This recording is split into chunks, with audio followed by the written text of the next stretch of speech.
beautiful people. Happy April 28th. We have a nice name that wrote our quote for this morning. Kirsten N. says, "Sometimes I love you and sometimes I hate you. Even the people we love sometimes get on our nerves.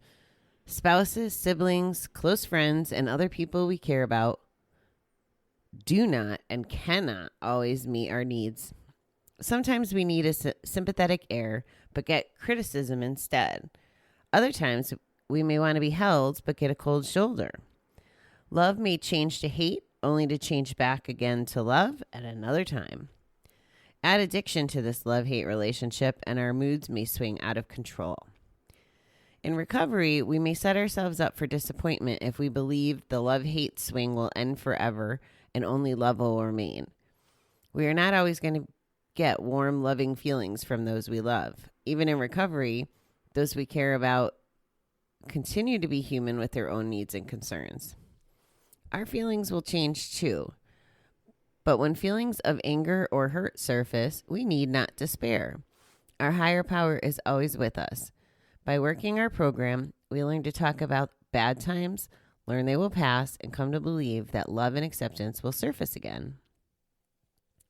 Now we may begin to recognize the pattern of real life and accept changes in others and ourselves with serenity.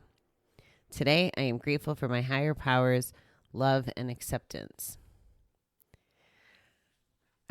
I'm surprised that they put something in there that in recovery we may, think that the love-hate swing will dissipate. People are people.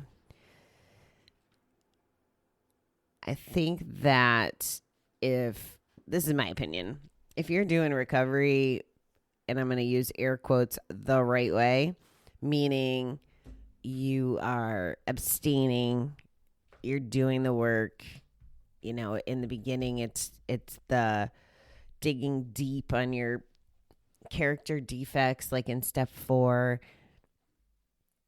it's, doing little steps every day to try to work your recovery. And then later, when once you've reflected and you got a little more calm, you start learning that you can't control other people and not everybody can keep up with our journey sometimes. So it's really important that we keep our recovery very self-focused because we can't control other people. And what I mean by that is if I have someone that's, in that bucket, the love, the close friends, etc., and I always want to say, and this is something I've learned, I always want to say, they make you feel, or they made me feel. They can't do that. So let me reframe that. If they do something, a behavior, and you have emotional connection, or you have feelings around their behavior, you can't control their behavior, but you can control your feelings. So they can't make you feel any kind of way. And I must have said that for years because I noticed how ingrained it is in me. And just that, right? Trying to change that perspective and that wording, they go together hand in hand. Those are some of those little nuances that as you practice recovery and living your best life, you realize that, if I could just figure out I can't, control other people, and I'm in control of my own self, like they say in social media, my own self. If I could be in control of my own self, thoughts and actions and stuff, definitely if something big's going on, if one of those hate situations is going on, it's a lot easier to come out of the other side or even go through it with a much calmer perspective and maybe less angst and, I want to use a real technical word, yucky feelings, less yucky feelings in the midst of those things. So there's both sides of this too. it is such a miracle, I think, that when we are practicing recovery, practicing abstinence, and our mind starts to really clear, the love gets better and the hate kind of goes away. At least for me, it did.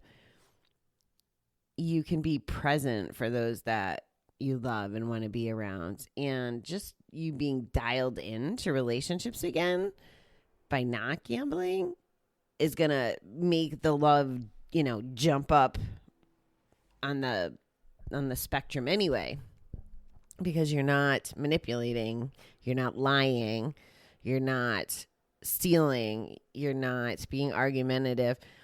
We always talk about how we used to, I can't anymore now that I don't have a spouse, but used to pick fights with Davey just so I'd have an excuse to gambling. And then it became his fault. All that irrational thinking, once that starts going away, it's really easy for the relationships to get better. I also think that hate, I really don't like that word. I really don't like that word. I think that hate for some can be like one of those emotions that's not even in the toolbox, because you learn to process before it gets to hate, or you learn to just be in a place of gratitude or forgiveness and accept other people as they are. So it really takes a lot, I think, to hate someone. I honestly, and I've thought about this even probably longer than the last 3 years, I can't think of anyone I do hate. And here's why. My perspective is that everything happens for a reason, right? Or that I'm on my journey and it's happening exactly the way it's supposed to happen. I'm right where I'm supposed to be. So if that's said and somebody did something that would generate hate, and I have one person in mind that probably thinks I hate them, but I really don't. I actually feel a lot of gratitude for them. But if I hung on to I can't see a function of hanging on to the hate, because also it does, just saying it makes my stomach feel bad. I'd much rather be grateful that people have come in and out of my life or are in my life in different capacities, and appreciate that they're contributing to my journey, whether they want to or not, whether it's positive or negative. I mean, I remember very clearly when I was in treatment, the counselor saying to me, and I probably said this to you because I get stressed sometimes, I kind of like to be around, who I like to be around. I like to be in control, and that control is, again, could be a defect or a strength, but I was frustrated in a situation and it was people driven. And the counselor's like, Bobby, you're going to have people that you don't want to deal with out in the real world too. Like, this was practice. And when you're in rehab,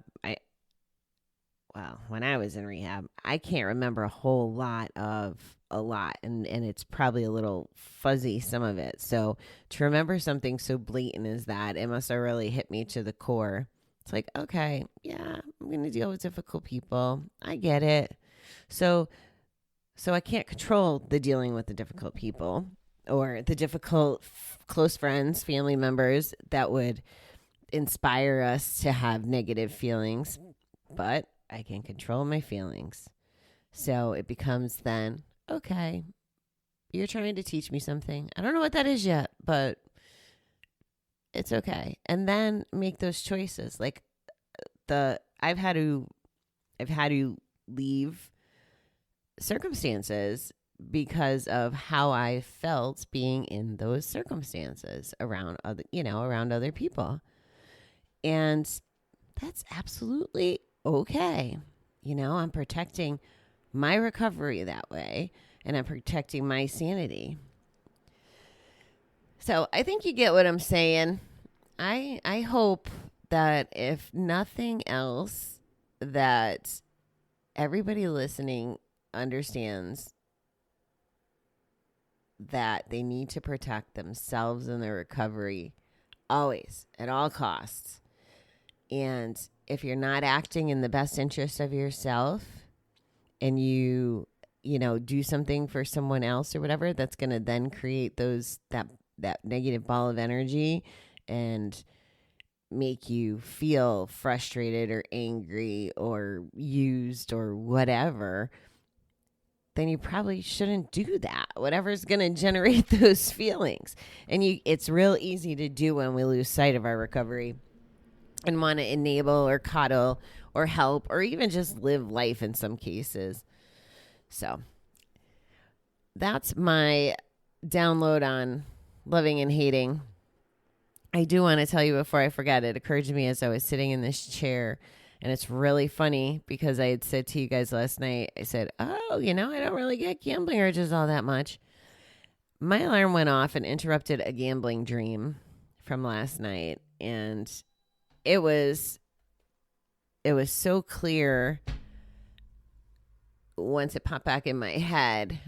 This is how manipulative my dreams were.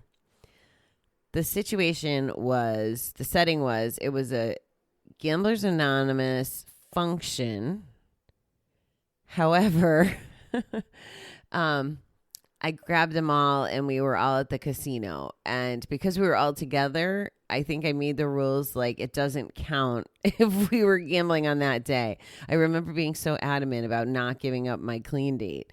That was the things that show up. And it was, I think I said something to the effect last night, like I can't gamble. It'll mess up my clean date. It'll mess up my whole foundation. You can't have a show called 3-2-1 if there's no 3-2-1. So that I just thought was pretty interesting how my subconscious was telling me things this morning or last night.